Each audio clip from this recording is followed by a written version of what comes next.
Hey there, listeners. Welcome to the Leadership is Changing podcast. My name's Denis Gianoutsos and I'm your host. I had a great interview with a gentleman by the name of Luke Goetting. Now, Luke is an award-winning communications expert and the founder of Puffington Presentations. So he's, in other words, a creative consultancy, and he specializes in crafting engaging experiences for employees and audiences around the world.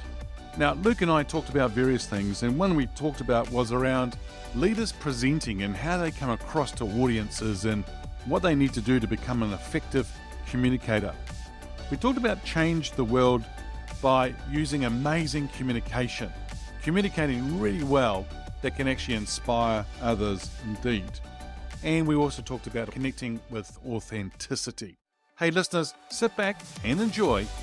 Welcome to Leadership is Changing.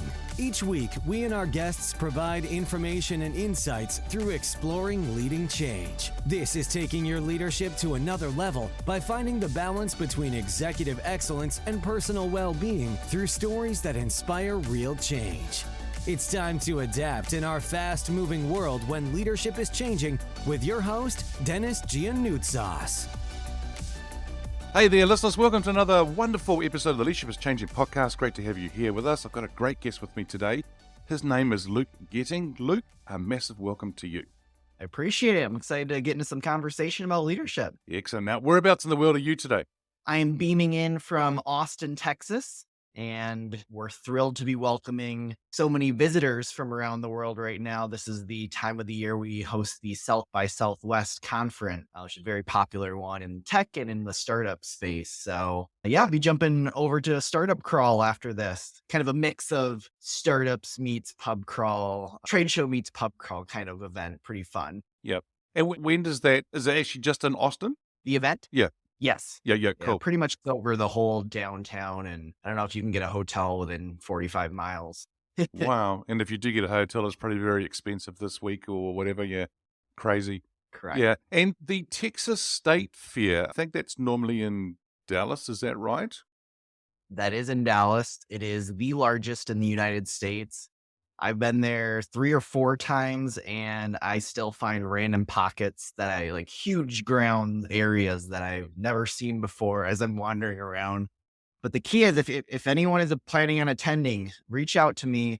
We did find the one place in the whole fair that has $4 beers. So let me know. I can hook you up with that information, but we got to keep it on the down low a little bit. Yeah.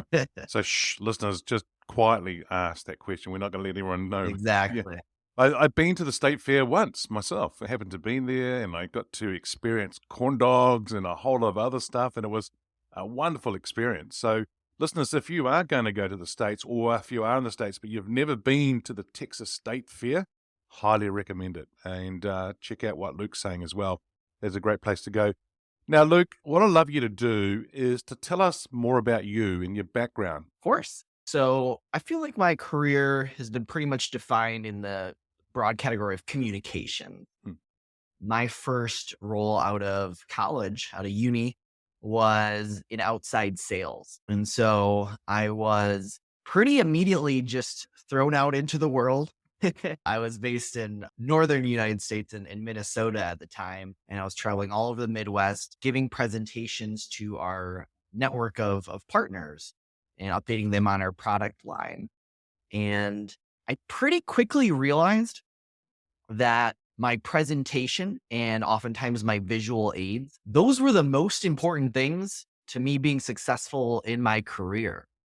And like a lot of people, our corporate overview deck was handed down from the leadership team, a typical run-of-the-mill type of PowerPoint. And I started experimenting. I started strategizing with different ways I could get the message across, primarily looking at how can I make these experiences much more interactive? I felt like sometimes I would show up to meetings and I would just present and talk at these people for the full hour. And when I thought about how did that meeting go, I couldn't even really tell myself because it was just me talking. Like I had very little input. And so I quickly tried to start reframing what that interaction could look like. And I continued to play around with that for 3 or 4 years. I eventually got so interested in this medium of communications and presentation. And I also found a tool, Prezi. Did you ever use Prezi? Do you remember that as like a cloud-based presentation tool? I do remember it, but I never used it. Okay. One of the things I really like, I do have to give them a shout out. One of the things I loved about that tool was it was very dynamic at spatial movement. So you could zoom in and zoom out. And I felt like it was really valuable in being able to demonstrate concepts from a big picture perspective and then zooming in on the details. So all that to say, I started using Prezi. Eventually quit my sales job, started consulting back to the industry that I'd come from. That never really took off. But one of the presentations I had been using to pitch my services ended up winning the Best Business Prezi of the Year award. Whoa. And so that was really exciting. And from there, I started getting a lot of attention. I eventually became certified as a Prezi expert in partnership with their organization.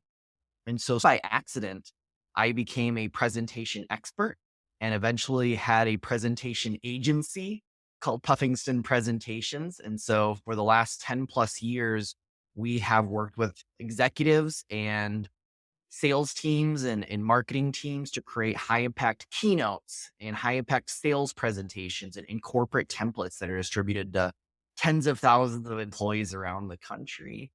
And as a last little addition of the last 6-ish months or so, I have decided, you know what? I need to get out from behind the scenes a little bit. And I'm a little tired of sometimes my clients don't always take me up on the ideas that I have. So I'm going to get out there and start speaking myself.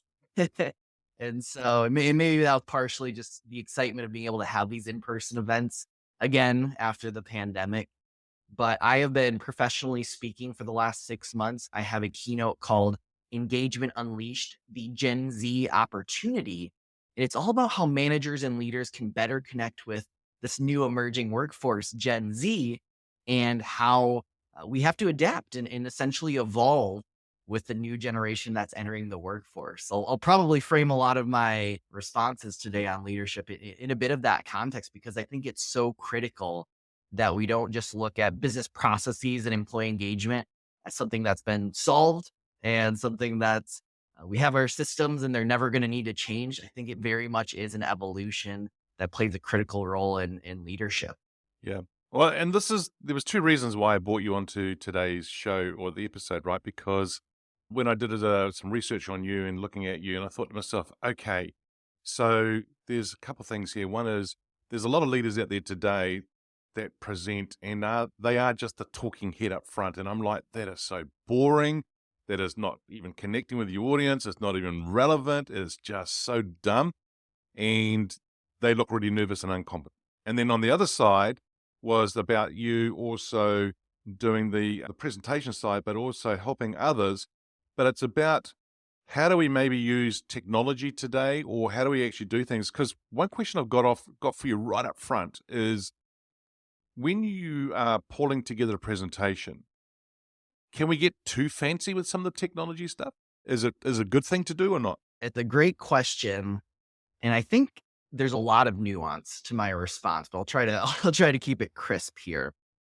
When it comes to technology, I feel like ultimately we have to take a very close look on how our use of technology is servicing our audience. Front and center, really arguably the only thing we should be asking when we're evaluating the use of these tools. And so in some cases, I'll pick on one of my favorites. I actually use it quite extensively, so I'm very much a believer. Audience participation tools. They started showing up increasingly like 5-10 years ago. You know what I'm talking about? Like the Slidos and Mentimeters and things like that, and event apps. Mm-hmm. And so I felt like they got popular. Then they disappeared a little bit. Like they're South by Southwest, again, I said that the major conference happening right now, they've had Slido as a partner for I think probably close to 10 years. But what I started seeing, to your question, is people would use them in essentially gimmicky ways. Hey, where's everyone coming from today? Oh, I'm from California. I'm from New Zealand. I'm from Australia. I'm from Ireland. Okay, cool. Here's my keynote. That didn't bring any value to the audience. It was gimmicky. It affected the content in no way whatsoever. So what I've been trying to do, both with my visual aids, if I am using a deck, and the audience participation tools, Mhm. is I am actually trying to bring a very two-way experience to all of my talks. And ultimately, this is going to be my theme, a preview of my theme is like trying to just bring it to an organizational level. But to stay with the talk analogy for a little bit, so one thing I'm doing is I will present essentially a Netflix style menu of content. And I'll give a good preview. I'll have a 10, 15-minute introduction to these concepts. But after that, I throw it to my audience. I say, what is most important for you to discuss today? What's most weighing on your mind? I don't care. I could talk about any of these things for way longer than you want to listen to me. And so they will literally use a tool to vote. And based on their response, I will actually tailor my content. I have the modularity built in. I have the navigation built in. And real quick aside, it's pretty easy to do these things functionally. It's Sure. much more about the strategy behind it. And so, yeah, I will ask my audience, they will vote. And I know that typically if I'm giving an hour long presentation, I know that 60 minutes is as optimized as possible for my audience's interests, no matter who shows up. Yeah, and that's great. And it's good to be able to actually have that interaction because otherwise it's just boring for people. And I think that's more about, that's important, all right? I mean, it's not you on stage that's the key, it's the actual audience itself. And I think there are so many people out there, leaders today, who don't get that, who don't. And here's an example. When people go to do a presentation, they tend to go along with 50,000 slides, and each slide's got 50,000 words on it. And it's just like, it's really overpowering. So you think about, well, how much should I have and so forth. I don't know. What are your thoughts on that? It's a great question. And again, I feel like in this one, we can just get very much back to the basics. You, in many ways, leaders, if you are presenting a lot of content on a slide, especially text-based content, in most cases, you are going to be literally competing for the audience's attention with your own slideshow. And I'll illustrate it to you right now. If you're listening to our podcast, try reading a book right now too. Mm. You can't do both. Your mind is literally having to choose between the two. You can't read and listen at the same time. They're being processed differently. And so that's, to me, there's the grand irony of actually competing with yourself when you do something like that. So I personally, I love this topic, and I've got to be careful that I don't get too worked up and go off on an hour on this. But people get so hung up on the idea of slide count. I think that idea is it's just preposterous. It's just a way to chop things up. Prezi, again, shout out to them.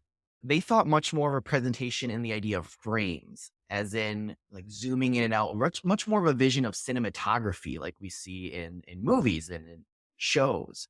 And so you might have a point that has a build of 6 or 7 elements to it, and maybe that's 10 slides. But if you're doing that one at a time very strategically, and maybe at the beginning you preview what that's going to look like, and at the end you recap what you just summarized, then you're showing the audience that big picture, whether that comes out to 12 slides or you jam it all into one. In some cases is irrelevant. I'd actually argue the 12 is better than the one because you're very strategically sharing these concepts with your audience in a way that they can consume it and follow along your logic versus simply dumping it on them, giving them, if your audience can't get the point and the thrust of your information on that slide in a second or two, maximum, it's failing you. That slide is failing you. Yeah. And that is almost always the case when you put up a chart, by the way. Let's not ask our audience to be data scientists in the moment on a slideshow that's faded because the projector is a little bit weird. Let's make our conclusions for them and then provide them handouts after the fact so they can deeper dive if they'd like to. Yeah. The way I look at it as well, I love what you're saying there because I think it is actually you doing an ankle tap is what you trip yourself up, or you're scoring an own goal when you actually talk what you're talking about. I think what's quite interesting is I say to people, some of that stuff can go to slides in the back. It's a backup slide, as I call it, and you can always refer to it if you need to. But the thing is, you should know your material so well. And that's the other thing. They don't prepare, they don't know the material very well. So my role is to bring it to life for the audience. And so sometimes my slides just got one word, but the picture, there's that picture there, but the one word. And then I have a whole lot of stuff I will talk about it in relation to it. But that's the topic. That's all they need to know. And then we get into it. So yeah, you and I could talk hours on this, as you said, which If I could just one real quick on the picture. I just want to make one very quick point. The picture has so much communication in it, and we've seen those stats. Many of us who spend time with presentations, but I think like just even extrapolating that further with TikTok, you can in a 5-second video, you can get transformed into a world and experience all kinds of emotion because of how much gets communicated in an image or in a video versus you can have hundreds, thousands of words on a slide and you're not going to get them there the same way a nice, high quality communicating image or video might. yeah, I agree. And you know what? I didn't realize, I had an idea, but it wasn't until I started doing podcasts. 5 seconds is actually a long time. You can get a lot in within 5 seconds. But I think a lot of people go into meetings thinking, okay, I've got 10 minutes, 15 minutes, half an hour, and they want to try and cram everything into it to get their point across rather than relaxing and going in there and just getting their points across, but doing it really well that people go like, wow, I want to know more. Right. And again, I would really emphasize to people, especially when you have less time, the more you can find out what your audience wants to get from that meeting, by far will you have the best outcomes. There's so many times where we waste an hour-long meeting, 45 minutes of our meeting and stuff that they already knew, or we're trying to overcome objections that they didn't even have. And there's all these kind of typical ways of laying out a slide deck. Just ask them. And maybe the last slide or two, the last 5 minutes you had scheduled, maybe that's where they wanted to spend all their time. Let's find that out sooner than later. Yeah, good point. Thank you. Now, leadership. How did you get into leadership? Accidentally, I won that Prezi award. All of a sudden, I started getting clients reaching out to me from around the world who wanted me to help create high impact decks for them. And I was really blessed to be able to actually hire. I'm a little bit of a jack of all trades kind of person. And so when I was starting to actually hire real, quote unquote, real graphic designers, I was so thrilled. And to take some of the principles that I had established and best practices and then start to apply their much superior talent to what we were trying to do, it was really, really powerful. And so, yeah, that, in speaking to leadership, or that very granular startup style is, I had to go through that journey of, I used to do everything. And now I'm trying to communicate the principles and the best practices, but taking a step back and allowing them to run with it. And it was certainly a struggle, but by far and away, the outcomes started becoming much, much superior once I was able to really take that step back, allow them to add their ideas and insights. And then ultimately, really for me, now focus much more on the vision of what we were trying to do than the actual execution of it. That's a very pie in the sky, rosy depiction. But yeah, ultimately, I became a leader by my freelance business getting very successful and starting to add team members and grow along the way. Yeah. So when it was a little bit of a struggle to let go and things like that, what did you do to overcome that? Part of it was necessity in that I knew I couldn't be as involved in those projects as I used to be. But part of it was my realization I couldn't also do this halfway. I think I handled it poorly initially, where I would bop in and out of projects and try and really just do way too much, like try to direct them at a very micro level. And so I felt like I was providing guidance, but really I was just throwing everything off. I wasn't perhaps even in some of these client stakeholder meetings where they got all the directives, but I thought I knew best. And so it ultimately came down to really learning to trust my team and learning to channel the way that I react to how these projects are performing based on what our clients think, not on just what I think, because ultimately, if they're doing much, our clients are thrilled with the work they're doing, then my opinion is irrelevant. in many of those cases. So that's something really I preach, trying to get to this idea of measuring output versus measuring input versus the kind of traditional ways of like, oh, that person's a hard worker because they're in the office from all day long and they're really hard at work. No, how's their work being received? How does their manager appreciate what they're doing? I think getting to this new world of, especially now that most of us or many of us aren't full time in the office, getting to how can we measure output and success in a different way, I think is a really important element with leaders. Mhm. Yeah, great. I like it. Some good points there. Now, this person could be alive or from history. Who's your favorite leader and why? So I'm going to stay on the communications track, and I am apologies, but I'm going to get a little political here. But I have to personally say Barack Obama, former U.S. president, and the reason he really jumps to mind for me is because he really changed the world by being an amazing communicator, by being an amazing individual who can inspire people. He became the nominee for the Democrats versus people who had a lot more robust resumes politically. But he had this ability to inspire people. I actually have a book here called Art for Obama, just all the kind of street art that emerged around his elections, the way that people were so excited. He won a Nobel Peace Prize. Again, I don't know that it was necessarily for his core. I mean, he did some great things, don't get me wrong, but a lot of it was just the inspiration he brought, not only to the United States, but the world. So yeah, his ability to communicate and to inspire is in turn inspiring to me. Yeah, look, I agree. I used to sit there watching him speaking for hours just to see how he stood, how he said things. In fact, even how he did his tie.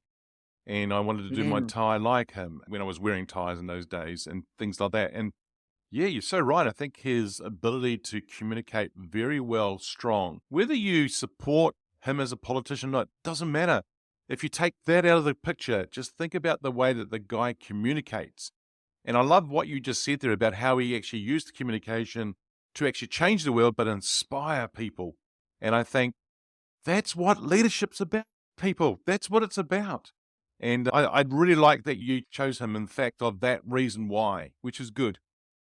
Have you actually met Barack Obama in person? Not yet. Oh, Would love to. If he's listening, let's make it happen, Barack. yeah, he's bound to be listening. Mr. Obama, He's bound to be. President Obama. Yeah, yeah. If you two were sitting on a park bench having a cup of coffee, would there be a question that Luke would love to ask him? There is. And whether this is a perfect metaphor for our conversations around business and leadership, I'm not sure yet. But I would be really curious, especially now that he's been a two-term president, he's seen everything that's happened since. I would be really curious his current present day thoughts on how we can come together as a collective people, humanity, country, what his thoughts are on continuing to work on bringing people together in a way that his initial 2008 campaign did. Does he believe that's something that we can continue doing and growing and affecting positively in the future? I'm sure he does, but would love to get his thoughts on how that leadership has evolved, especially in the last very action-packed couple of decades since. It has been action-packed, as you said, yeah. When you said before about, because I noticed that you actually used the word communicating rather than saying just speaking, because I think it could be just one-on-one, it could be in an email, it could be a text message, it could be even TikTok, as you said, or it could be even on stage in front of the TV cameras, wherever it is, it's just communicating. It's not just one thing as speaking. So a lot of leaders think that for them to be inspiring, they have to be very rah, rah, rah up the front, things like that. What are your thoughts on that? Do they have to be like that, or can they be inspiring without being rah, rah? I love that question. Thank you. So what immediately jumps out to me is the principle of authenticity. And earlier I mentioned that my talk is largely to leaders about connecting with Gen Z in the workforce. And so I'll use that lens to say, increasingly, as we have our workforce shaped by people who are essentially digital natives, they grew up with the internet, they grew up with internet enabled devices at their fingertips. They have really grown to closely scrutinize who's being authentic and who is not. And I would say I would throw that right back to leadership. If you are a raw style person, terrific. But I don't think you necessarily have to be to still create really genuine, powerful leadership-esque connections with your team. So yeah, I think be authentic to who you actually are. It has probably the highest has the highest probability of you being successful in creating those connections with your employees. And if I could actually even just your preamble to that question about the methods of communication, I just absolutely want to underscore that. Again, this is increasingly our workforce is shaped by millennials and Gen Z who are very used to omni-channel communication styles, asynchronous communication styles.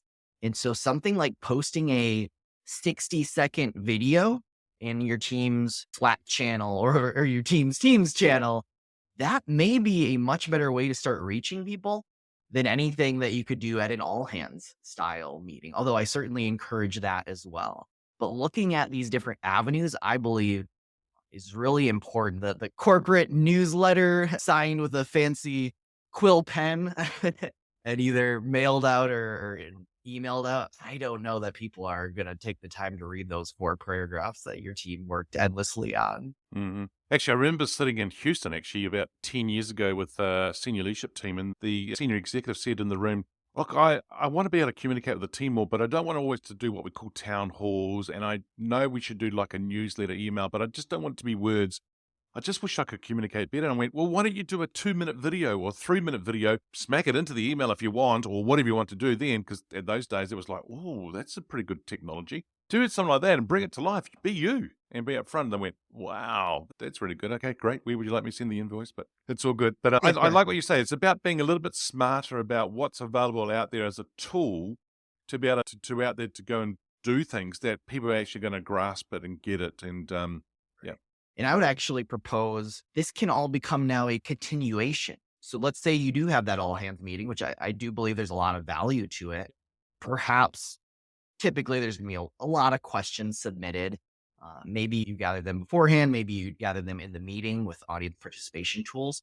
Well, what if afterward you created a video answering the next 3 that maybe you didn't get to address and you share that in? Like, what a cool way to show people you're listening and you want them to know what this organization is trying to achieve. So yeah, making this not just we've carved out once every quarter for our leaders to descend from on high to answer your questions for 10, 15, 20 minutes, but much more making it an element where this is a ongoing conversation through various channels and methods. I think that has the best chance to get people to really feel like they're part of something that's beyond the paycheck. Excellent. Well, the show is called Leadership is Changing. That's when I say that title or that statement, what does that mean for Luke? I think this is a really interesting time in business history. And I know that's bold to say as a millennial who's not been around so long yet. But I feel like we have a business tradition that is largely based on generations, in many cases outside of like they've retired, they're gone from the workforce altogether at this point. Business traditions that have been around 100, 200 years, and in some cases, industrial revolution style business practices. And I think with the pandemic was a big catalyst for everything to take a look at. Does this all make sense? But also, again, having these new generations who are digital natives, who are used to having a lot of flexibility and to really thinking much more about outputs versus these traditions of the 9 to 5, the 8 to 5. I think that is the top way that leadership is changing. So we've already alluded to it a bit where communication methods are going to have to change. I think it's really important to note that there is very little an organization can do at a fundamental level to just be so different from the marketplace that someone can't simply, with how easy it is to apply to new jobs and to take a job from around the world, to have a podcast conversation with a gentleman on the other side of the world at a different day. There's very little one can do at an organizational level to be so unique that someone just has to work for you because there just isn't another option like that. Yeah. And so I think it really comes down to How are we inspiring people? How are we making them believe that we are bought into the mission? We are living our mission. We are living our values. And we are focused on creating a workplace that makes everyone successful, not just, hey, I need you to return to office because we as a C suite decided that's what we want. Nothing to do with KPIs, nothing to do with performance. Y'all are crushing it at home, but we think it'd be better to work at the office. And I'm not even necessarily weighing in on the pros and cons of that policy, but I believe a lead with why spirit is the way forward. And this kind of traditional command structure. And I know you talk about servant leadership a lot. That I believe is very much the trend, in addition to evolving to continue to look at, do these processes make sense for these new generations in the emerging workforce? Yeah, it's very good. And my next question to you is about how do you become successful? How are you successful as a leader in a fast changing world? But I think you've actually covered a lot of that already around the technology, the tools, the communicating well and inspiring. And I think we're all good in that one. If you and I had to change lenses now and start thinking about it from an employee's perspective now, looking through their lens, their expectations of leaders, has it changed? Maybe you've already covered this off as well. Absolutely, it has changed. And I think you touched on it there, and I was alluding to it earlier, but I want to be careful in my remarks here, because I think sometimes this idea of really high touch management and high touch leadership feels like, oh, how could I possibly achieve that? Because I can't be thinking every day necessarily. I would propose, I'll just use a kind of traditional framework of, let's say a manager has a scheduled 1 hour one-on-one with a direct report. I think that's pretty typical once a week. And so I think this new style of communication, what teams expect from their leaders and from their managers, is much more about chopping up that hour into maybe 5 to 10 minute check-ins 5 to 10 times a week. And the reason I craft that literary metaphor that way is like, it doesn't actually have to necessarily be more time in one schedule. It's just a different style. It's a more high touch frequency. Again, the emerging workforce, when I say that, typically Gen Z and younger millennials, and increasingly Gen Alphas around the corner, they are used to getting real time feedback on digital devices. You input something, it pretty much immediately tells you right or wrong. You post something, within seconds, minutes, certainly days, you are getting feedback. People liked that. People disliked that. Here's an unlimited amount of commentary around that. And so even a weekly sync, that's not really enough. They're not used to that, to just float around in that ambiguity.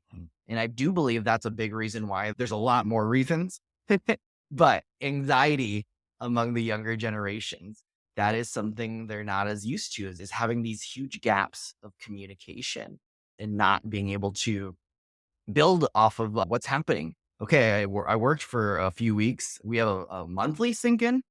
And then there's even, I've gotten this feedback a lot from the emerging workforce, where there's this feeling of almost of manipulation, as in my manager's like withholding this feedback for my annual review in 3 months. Why not just tell me we can address this? We can start moving forward and then being more productive. And you would think that would be a win. So that's an example of what I mean of like, how can we evolve? How can we create different dynamics to adjust for what our employees expect? And I believe that frequency of communication, and then what I also alluded to earlier, leading with why. Why are we doing this from a mission and values perspective? Also, why are we just doing this from a fundamental perspective? Like, why is this the system that works? Gen Z is known to ask a lot of questions and to be a generation that very much wants to work smarter, not necessarily harder. And again, there are times when that comes off as really annoying. It's just like, just do it. Just do that and use the system that we already have. And there are times when that's appropriate, but there are also a lot of times that, let's take a look at this. Does this actually make sense? Or is it simply a business tradition we have in place because it's been in place? Yeah. Yeah, exactly. I agree. And you know what? There should be no surprises. There should be no surprises when we go and do performance review time. It should be we've already talking about things throughout the whole time, which is really important. If I was to get you to get your crystal ball out now and think about the future, where do you see leadership being in 5 years? Yeah, that's a really fun question. Hmm. I'm going to continue on this, kind of use social media a little bit analogous, and I'm going to continue on that theme where I believe leadership will come really down to the idea of almost having one's followers in a community, like a social media account. There's something about social media. I'll use the example of YouTube, kind of YouTube sensations, YouTube stars, influencers. People don't feel like they're just following them. They feel like they're part of a community. And I think that's a really important distinction. And part of it is facilitated by these two-way channels. People can leave comments, people can like, people can share. There is ways to interact with that content. Going all the way back to our conversation around a traditional keynote is as one way as you can get. Someone goes up, they speak at a very passive audience, typically for 57 minutes in a row.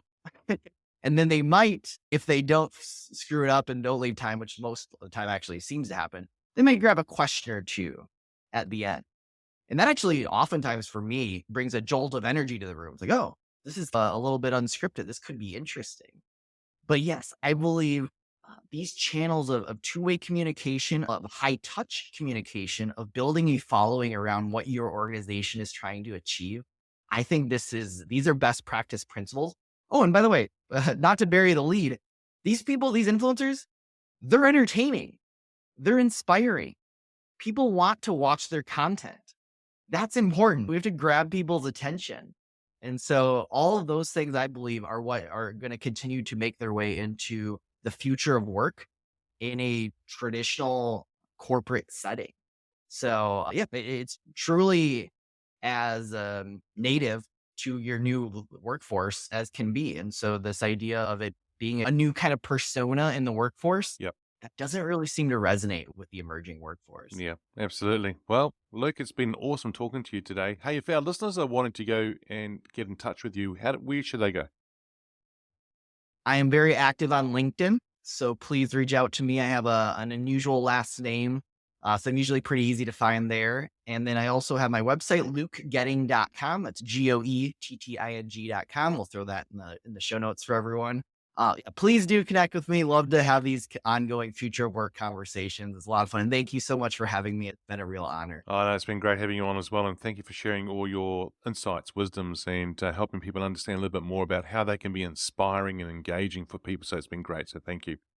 There you go, listeners. Well, what are you going to do about things? Are you going to change the world by being an amazing communicator? Are you going to connect with authenticity? Are you going to communicate that way as well? And are you going to grab people's attention, or are you going to be a boring talking head up front?